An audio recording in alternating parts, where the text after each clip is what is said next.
This time, nothing is well in NDA. दोस्तों, NDA में सब कुछ सही चल रहा है या नहीं चल रहा है, ये बात तो खुद उपेंद्र कुशवाहा बता रहे हैं। कल देर रात उनके आवास पर सम्राट चौधरी और भारतीय जनता पार्टी के कई नेता पहुंचे थे।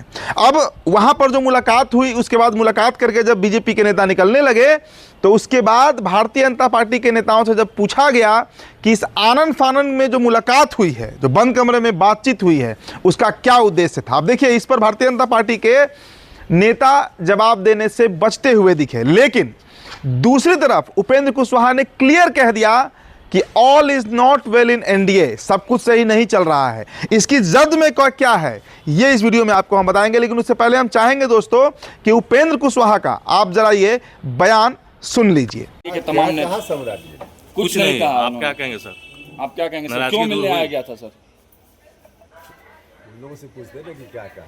उन्होंने तो बस हाथ जोड़ के चले गए, बोले ऑल इज वेल, मतलब इशारा किया। आप बताइए सर। आप ही की ओर इशारा किए सर, आप क्या कहेंगे सर? क्यों आप नाराज हैं क्या सर? मोबाइल पीछे थोड़ा सा नीचे तमाम नेता सुन लीजिए नेता आए थे। नीचे कीजिए, गौतम भैया नीचे कीजिए। अरे हम दे देंगे, चलिए ना। से आपने अरे ये बोलो मोबाइल पीछे कीजिए ना भैया। सम्राट जी थे, नित्यानंद, उन लोगों ने क्या कहा? कुछ भी नहीं कहे, हाथ जोड़कर चले गए। जब हाथ जोड़कर वो चले गए तो फिर उनसे पूछना चाहिए था ना। सर आपकी नाराज हैं क्या?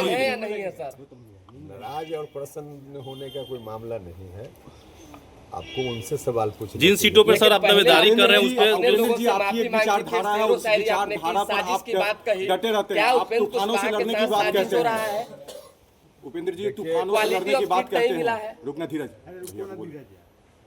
This time nothing is well in NDA. Thank you. कुछ भी ठीक नहीं है, कुछ भी। अब देखिए, मामला जो है वो दरअसल एक सीट को लेकर फंसा हुआ है, सिर्फ एक सीट। वो सीट दिनारा विधानसभा है। दिनारा विधानसभा, जहां से बीजेपी भी लड़ना चाह रही थी, जहां से जेडीयू भी लड़ना चाह रही थी, और जहां से पहले ही आरएलएम ने टिकट आलोक सिंह को दे दिया था। दिनारा का बवाल तो आपने देखा होगा। जयकुमार सिंह खुला आरोप लगा रहे हैं कि 20 करोड़ 25 करोड़ रुपए लेकर आलोक सिंह को टिकट दिया गया। आलोक सिंह 2 महीने पहले आरएलएम ज्वाइन करते हैं, आनन फानन में ज्वाइन करते हैं, और उनका टिकट भी कंफर्म हो गया। और दिनारा को लेकर जो उठापटक मची हुई है, उसका प्रतिफल है। आपको हम जरा दोस्तों 2 तस्वीरें दिखाना चाहेंगे। आलोक सिंह की तस्वीर है। मायूस होकर निकले हैं उपेंद्र कुशवाहा के आवास से।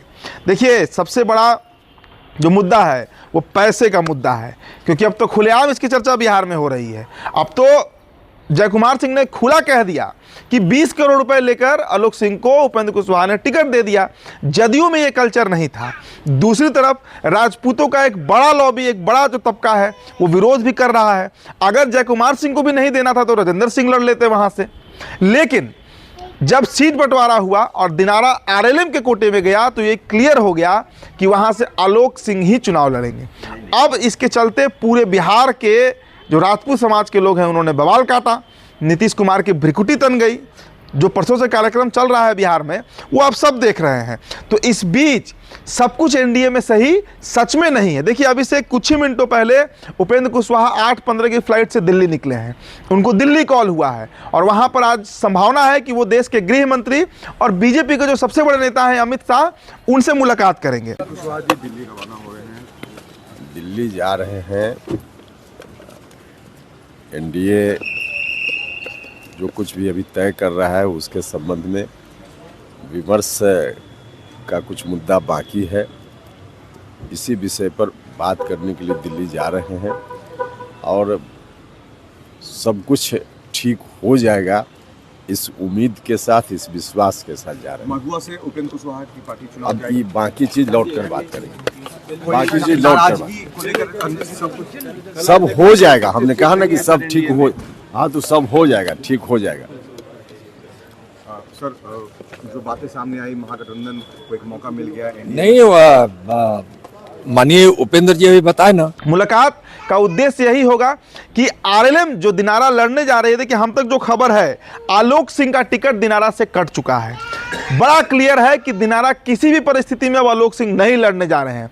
वो सीट या तो जय कुमार सिंह लड़ेंगे और अधिक संभावना जय कुमार सिंह को ही लेकर है, या फिर राजेंद्र सिंह लड़ेंगे, क्योंकि अगर वो दोनों लड़ते हैं तो दोनों वहां के मजबूत प्रत्याशी। देखिए जय कुमार सिंह वहां से पूर्व विधायक रहे हैं और राजेंद्र सिंह पिछले बार लोजपा के सिंबल पर जब लड़ते हैं तब उनको 52,000 के आसपास वोट आता है। और तीसरे नंबर पे आते हैं जय कुमार सिंह, जिन्हें मात्र 27,000 वोट आया था। मतलब राजेंद्र सिंह हो या जय कुमार सिंह हो, यही दोनों की लड़ाई है और यही दोनों उस क्षेत्र के नेता हैं। आलोक सिंह लैटरल एंट्री मारते हैं। आपको याद होगा दोस्तों, आलोक सिंह पहले करागर से भी लड़ चुके हैं, हार चुके हैं। धनबल वाले व्यक्ति हैं, बालू माफिया कहे जाते हैं, धनबल वाले व्यक्ति हैं, बालू माफिया कहे जाते हैं और उनके पास अब धन कितना है किसी को नहीं पता। लेकिन जो जय कुमार सिंह ने आरोप लगाया कि 20-25 करोड़ में डील हुआ, 20-25 करोड़ में सीट बेच दिया गया, इसका बड़ा दूरगामी असर हुआ। क्योंकि दिनारा से सटा हुआ जो इलाका है, चाहे ससाराम कह लीजिए, नोखा कह लीजिए, चिनारी कह लीजिए, पूरा जो रोहतास का बेल्ट है, सब जगह इसका प्रभाव जाता। और 2024 के लोकसभा चुनाव में पवन सिंह को उतार कर जो गलती हुआ, अब वो गलती बीजेपी नहीं करना चाहती है। अब एक पर सीट के चलते, एक प्रत्याशी के चलते 5-6 सीटें प्रभावित ना हो, ये बीजेपी नहीं चाहती है। और यही कारण है कि अब आरएलएम का पत्ता दिनारा से साफ होते हुए दिख रहा है। खबर आ रही है कि वहां से अब या तो जय कुमार सिंह, और देखिए अधिक जो खबर है वो जय कुमार सिंह को ही लेकर खबर है। वे पुराने नेता हैं, राजेंद्र सिंह पुराने नेता हैं, आलोक सिंह कहां से आ गए? तो उपेंद्र कुशवाहा की नाराजगी अब खुलकर सामने आई है। देखिए मानेंगे उपेंद्र कुशवाहा, ये बात भी तय है, क्योंकि उनके पास अभी कोई दूसरा विकल्प नहीं है। लेकिन इतना तो तय हो गया कि उनको जो 6 सीटें मिली हैं उसमें सासाराम से उनकी पत्नी स्नेहलता कुशवाहा, महुआ से उनके पुत्र लड़ते, बाकी जो 4 सीटें बचेंगी उनके पास, उन 4 सीटों पर पार्टी की तरफ से अन्य प्रत्याशी उतरेंगे, चाहे उजियारपुर से प्रशांत पंकज हो या दिनारा से आलोक सिंह उतर रहे थे। लेकिन अब सीट जो है वो एक्सचेंज होगा, कोई और सीट दिया जा सकता है उपेंद्र कुशवाहा को, लेकिन दिनारा नहीं दिया जाएगा, ये बिल्कुल क्लियर हो चुका है। और इसी के चलते अब बिहार की राजनीति में उपेंद्र कुशवाहा कह रहे हैं कि ऑल इज नॉट वेल।